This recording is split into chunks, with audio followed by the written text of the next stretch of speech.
The end of a relationship rarely arrives with a single cataclysmic event. More often, it's a slow, quiet unraveling. A gradual fading that happens in the spaces between words and the unspoken shifts of energy that accumulate over time. When she finally walks away, the reason she gives a need for space, a loss of connection. A feeling of being unfulfilled is often just the final, articulate expression of a truth that has been building for months. The painful reality that most men fail to grasp until it's too late is this: her departure is seldom about love disappearing. Love can linger long after the feeling has gone. What she is truly leaving is the emotion, the specific cocktail of safety, excitement, and admiration that once defined her experience of you. In the beginning, you were a mystery. Your energy was a magnetic force, an unpredictable current that kept her on her toes, her heart racing with a pleasant uncertainty. She felt drawn to you, not because you desperately needed her, but because you were a man with his own world, his own mission, his own quiet confidence. You were the anchor in her chaos, but an anchor that seemed to have its own fascinating journey. She admired you because you represented something solid yet exciting, a safe harbor that was also a gateway to adventure. This dynamic created a powerful tension, a spark that felt like life itself. But somewhere along the way, the dynamic shifted. Without even realizing it, you began to change. The man who was once a compelling mystery slowly became predictable. The exciting unpredictability that once characterized your energy was replaced by a comfortable, ultimately boring routine. You became accessible in a way that felt less like privilege and more like inevitability. Perhaps you became too available, rearranging your priorities to orbit around her. Believing this was the ultimate proof of your devotion, you started seeking her validation for your worth, looking to her to fill a void that only you could fill for yourself. The spark that once made her heart race began to dim. Not because you changed too much, but because you stopped being the man she fell for.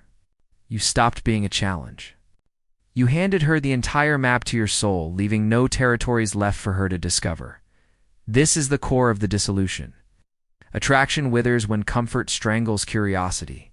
The moment she felt she had all of you, when there was no more emotional edge, no uncertainty, no sense that she had to continue earning your admiration and presence, her mind, almost involuntarily, began to wander. The relationship, once a thrilling exploration, became a finished book she had already read.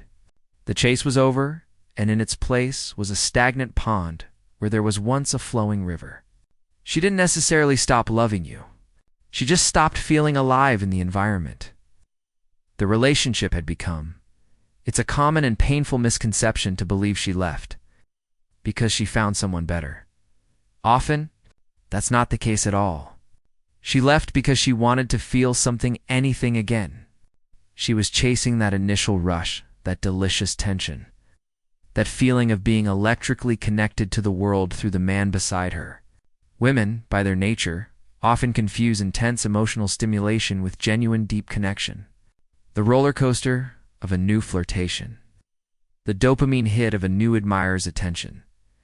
This can feel, in the moment, like a return to life. She believed she was choosing freedom and self-discovery, even if it meant walking away from the man who gave her stability, patience, and loyalty. She mistook the calm waters of a deep ocean for the stagnant waters of a puddle. What she fails to understand in that moment of departure is that the excitement she's chasing is a phantom. It's a temporary high, a sugar rush for the soul that fades just as quickly as it arrives. It cannot be sustained. The new faces, the new conversations, the flood of attention from other men it all feeds the ego, creating a loud, dazzling noise that temporarily drowns out the quiet voice of regret. But noise, no matter how exciting, is not substance. It is the polar opposite of the peace she once had. She believes she is trading boredom for adventure, but she is actually trading a deep, resonant peace for a chaotic, fleeting distraction. She has chosen the roaring, empty storm over the steady, life-giving sun. Convinced the storm is more real because it's louder? She does not yet realize that in leaving you, she wasn't just walking away from a man. She was walking away from the very foundation of emotional safety and authentic connection she truly craved, setting the stage for a regret that would quietly but surely begin to replace her rebellion. The door closes, and the silence that follows is not peaceful. It is a heavy, suffocating blanket. At first, the pain is all-consuming, a raw and visceral fire that burns through every thought. You replay the moments on an endless loop, the last conversation, the subtle signs you missed, the look in her eyes when she said it was over. Your mind becomes a courtroom where you are both the accused and the prosecutor, questioning your every word and action. What could you have done differently? Was I not enough? Was I too much? This internal inquisition is a special kind of hell, fueled by a deep-seated fear that her departure is the ultimate verdict on your worth as a man. The world feels colorless, and the future, which once seemed a shared path, is now a frightening, empty expanse. This initial agony, however brutal, is not without purpose. It is the refiner's fire. It burns away the dependencies, the fragile structures of your identity that were built upon her validation. For so long, your sense of self was tied to how she saw you. Her smile was your sunshine, her approval, your confirmation. Now, with that mirror shattered, you are forced to look not at your reflection, but at the raw materials of your own soul. This pain is the catalyst, the violent but necessary beginning of a profound metamorphosis. It is the universe's harsh but effective way of severing the umbilical cord that connected your happiness to someone else's presence. As the days stubbornly turn into weeks, the sharp, stabbing pain begins to dull into a persistent ache. The frantic energy of panic and despair slowly gives way to a hollowed-out exhaustion. It is in this quiet, empty space that the real work begins. This is not a rebuild for her, not a strategic plan to win her back by becoming what you think she wants. That is the old you, the one who sought validation externally. This is a rediscovery for you. You start with small mechanical actions. You force yourself to go to the gym, not to become attractive to others, but to reclaim the vessel that carries you. You open a book not as a distraction, but to feed a mind you had neglected. You spend time in your own company, not in lonely despair, but in deliberate solitude. This is the test of your self-respect. Every time you choose to go for a run instead of scrolling through her social media, you are casting a vote for yourself. Every time you resist the urge to send a late-night text fueled by loneliness, you are reinforcing a new boundary. Every time you focus on a task for your own mission, your career, your hobbies, your health, you are depositing energy back into your own account. The more you detach from the outcome with her, the clearer your vision becomes. You start to see her leaving not as a punishment inflicted upon you, but as a painful but necessary lesson in your own development. It was the consequence of an imbalance, a relationship where you had given away too much of your own power. A shift begins to occur, subtle at first, then undeniable. You stop waiting for your phone to light up with her name. You stop crafting your days around the possibility of a chance encounter. The mental real estate she once occupied is gradually reclaimed for your own purposes. You begin to carry yourself differently. Your posture straightens, not out of arrogance, but from a slowly returning sense of internal foundation. You speak slower because you are no longer desperate to be heard or to explain yourself. You start to listen more to your friends, to your family, and most importantly, to the quiet voice of your own intuition that you had drowned out for so long, your energy. The very magnetic force that had once attracted her begins to seep back into your being. This is not the frantic, performative energy of the early days, but a calmer, more grounded current.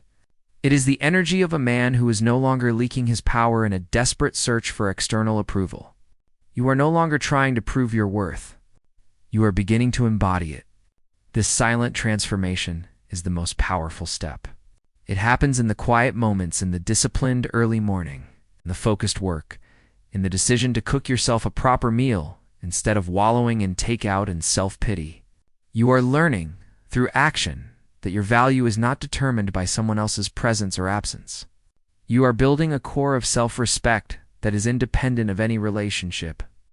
This is the awakening, the moment you realize that the most important relationship you will ever have is the one you have with yourself. And it had been neglected for far too long. The man emerging from the fire is not the same one who walked into it. He is quieter, stronger, and for the first time, he is truly his own. The shift is imperceptible at first, like a change in the barometric pressure before a storm. You are simply living your life, focused on your own reconstruction, no longer orbiting her world. But this very act of turning inward, of becoming the calm center of your own universe, creates a ripple in the unseen fabric that once connected you. This new version of you, the man who is healing, who is building, who is no longer defined by her absences, what her intuition senses long before her conscious mind can articulate it. She expected a version of you that is familiar, the one who would plead, who would negotiate, who would publicly unravel, thereby validating her decision and confirming her emotional power. Your silence, your steady progression, is a script she never received. It is the one reaction she is not prepared for. This is where the entire dynamic begins to invert. Women are emotionally attuned to the men in their lives. They can sense a shift in energy with an almost primal acuity. The moment you stop needing her not as a performative act of coldness, but as a genuine, internal state of being, the foundation of her narrative begins to crack. You are no longer a predictable variable in her emotional equation. The man who was once an open book has quietly closed his cover, and the mystery that first drew her in begins to rekindle. You become unpredictable, not in a volatile way, but in an intriguing one. Your peace becomes a magnetic force, and your silence becomes a question to which she suddenly, desperately, wants the answer. Her initial curiosity is a quiet itch. She might find herself scrolling through your social media, not for a moment of schadenfreude, but to look for clues. Is he falling apart? Is he seeing someone? The absence of the expected despair is deeply unsettling. Seeing a photo of you looking focused, or calm, or genuinely smiling with friends, does not bring her the comfort of being missed. It introduces a seed of doubt. She starts to compare, almost involuntarily. The new men in her life, who are still in their own performance phases, now feel shallow against the memory of your grounded presence. They talk a lot, but say little. They try to impress, but lack substance. She begins to remember not the frantic man at the end, but the man you were at your core, the calm in her storms, the patience with her irrationality, the anchor in her chaos. You weren't just giving her attention. You were providing a structure, a grounding, a sense of purpose she took for granted. Now, without that anchor, she feels herself beginning to drift. This is when the subtle tests begin.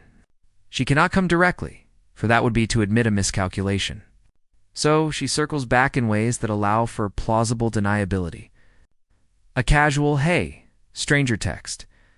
A reaction to an old story. A question about something trivial she could have asked anyone. The content of the message is meaningless. The subtext is everything. It is a probe sent into the void, asking the only question that matters. Do you still care? Do I still have a place in your emotional world? Your reaction in this moment is the crucible where the new dynamic is forged. If you respond with bitterness, she knows the wound is still fresh and her power remains. If you respond with eager warmth, she knows the door is still wide open. But if you respond with a calm, polite detachment acknowledging her without emotion, being courteous but not invested, a quiet panic begins to set in within her. Your indifference, more than any angry words, communicates a profound truth. You have healed. You are no longer on her emotional hook. The power she once held, the power to dictate your mood and your self-worth, has evaporated. Nothing unsettles. Oh. A woman who is used to being the center of a man's gravitational pull more than realizing. She has been demoted to just another celestial body in his sky. Your calmness becomes a mirror reflecting back her own poor judgment. She begins to overthink, to spiral in the same way you once did. She wonders who you're talking to if you've moved on, if another woman is now benefiting from the peace she so carelessly discarded. The roles have now completely reversed. You, by focusing on your own peace, have become the elusive one. You have become the mystery, and she, in her confusion and growing regret, has now become the one who is chasing. Not a person, but the ghost of her own security. And the unsettling realization that the man she thought she left behind has evolved into someone she can no longer reach. The initial thrill of her newfound freedom, the dopamine rush of new attention, begins to wane. The noise that was so enticing in its novelty starts to feel exactly like what it is: noise. It's a constant, demanding cacophony without a melody, a series of disconnected chords that never resolve into a song. The men who once flooded her messages now feel predictable in their own right. Their conversations follow a familiar script of flirtation and empty compliments, their interests feeling less like genuine connection and more like a transaction. In the quiet moments between the distractions, the late nights alone after the parties, the silent drive home from a disappointing date, a profound emptiness begins to echo. This void is a shape she recognizes, and it unnerves her because it is the exact negative space you once filled. Her body, more honest than her pride, remembers what her mind is trying to suppress: the feeling of peace. This is the beginning of the quiet haunting. It's not a dramatic, cinematic grief. It's a slow, insidious seepage of reality into the fantasy she constructed. A song plays in a coffee shop, a melody you both once listened to, and for a fleeting second, the memory of your calm presence washes over her, so vivid it steals her breath. She sees an older couple holding hands, not with passionate intensity, but with a quiet, settled familiarity, and she is stabbed by the recollection of your steady, protective grasp. These small, ordinary triggers become landmines in her day, detonating not with anger, but with a deep, resonant sense of loss. She tries to dismiss it as mere nostalgia, a sentimental longing for a simpler time. But this is a deeper, more terrifying realization. It is the dawning understanding that she did not simply leave a relationship. She misjudged the very nature of what she had. She mistook your profound peace for mundane boredom and your unwavering consistency for a lack of passion. She confused the stability of a deep ocean for the stagnancy of a shallow pond. And now she is adrift, thirsting for the very depth she abandoned: her mind. In its search for solace begins the delicate, deceitful work of romanticizing you. This is not an act of honoring your memory, but a mechanism of self-preservation for her ego. She starts to rewrite your shared history, sanding down the rough edges of your arguments and polishing the good times to a high-gloss sheen. In this revised narrative, every conflict becomes a tragic misunderstanding. Every flaw of yours becomes a charming quirk she should have cherished. She tells her friends, and more importantly, herself, that the timing was off, or that he was just too good, or that it wasn't meant to be. These are all elegant lies she drapes over the uncomfortable truth that she was the inconsistent variable. She was the one who lacked the emotional maturity to appreciate a good man, who failed to understand that real love is not a constant, thrilling firework display, but the reliable warmth of a hearth. Admitting that she was the architect of her own emptiness is a pain too acute for her pride to bear. So she constructs a museum of beautiful memories, carefully curated to portray her as a tragic heroine rather than the one who willingly walked away from her own happiness. The cruelest irony now takes root within her. She had to lose peace in order to truly understand its value. The chaos she mistook for adventure has revealed its true face. It is exhausting, shallow, and ultimately lonely. The excitement she chased was a phantom, a temporary high that always crashes, leaving her more hollow than before. She starts to remember with painful clarity the things she once took for granted, where you listened without immediately trying to fix her, the safety she felt in your unwavering presence, the loyalty that was as constant as the sunrise. These things, stability, patience, loyalty, she had believed were common currencies, easily found elsewhere.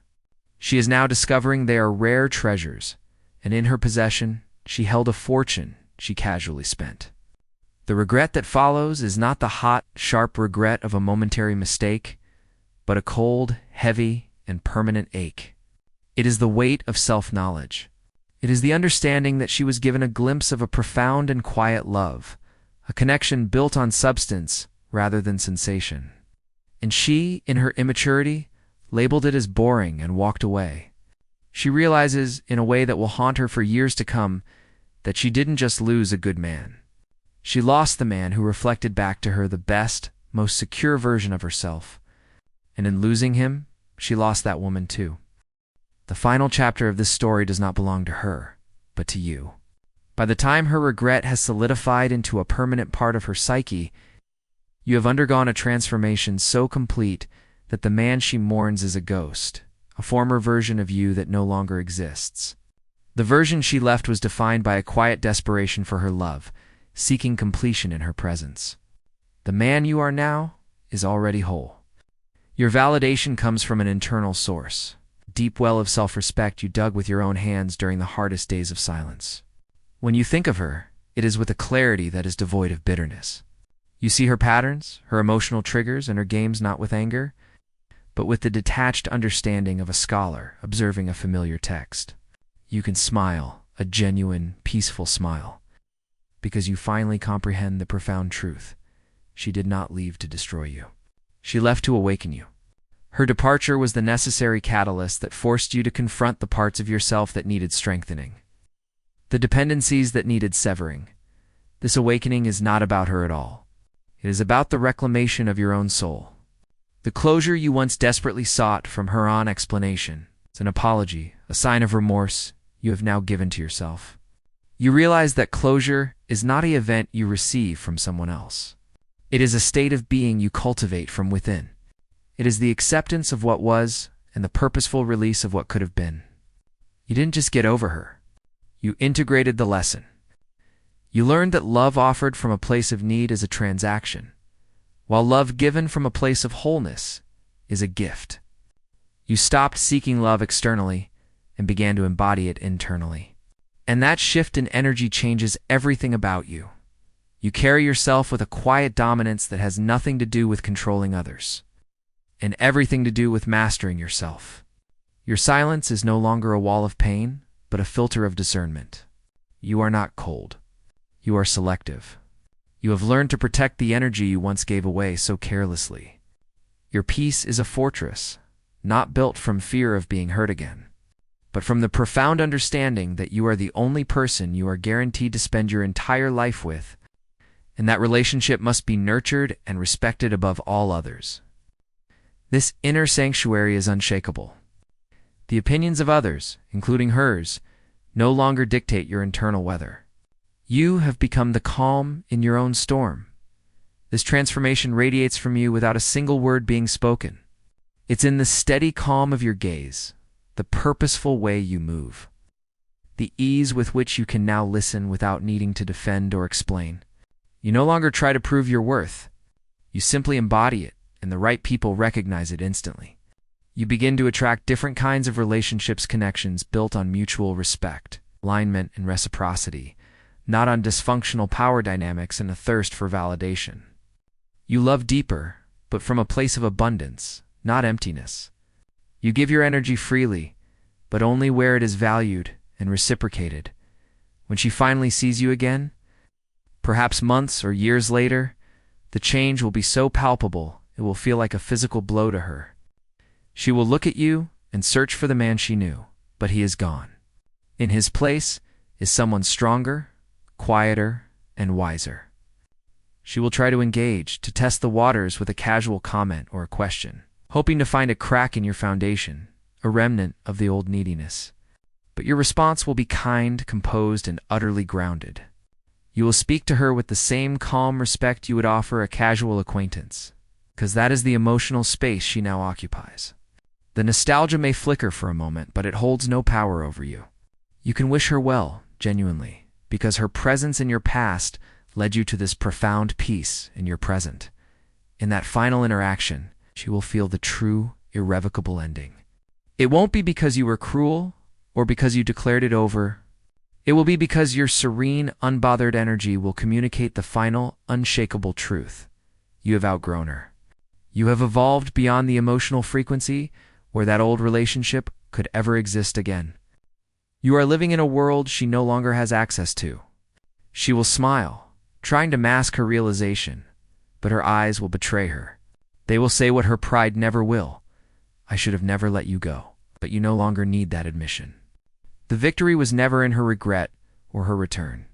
The victory was in your metamorphosis. She will carry the echo of what she lost, a quiet hum of regret in the background of her life. But you will carry the melody of your own peace. You will walk forward, calm, steady, and complete, because in the end, she didn't just teach you about heartbreak. She taught you about yourself. And once a man truly finds and accepts himself, no loss can ever break him again. The journey was never about winning her back. It was about winning yourself. And you have.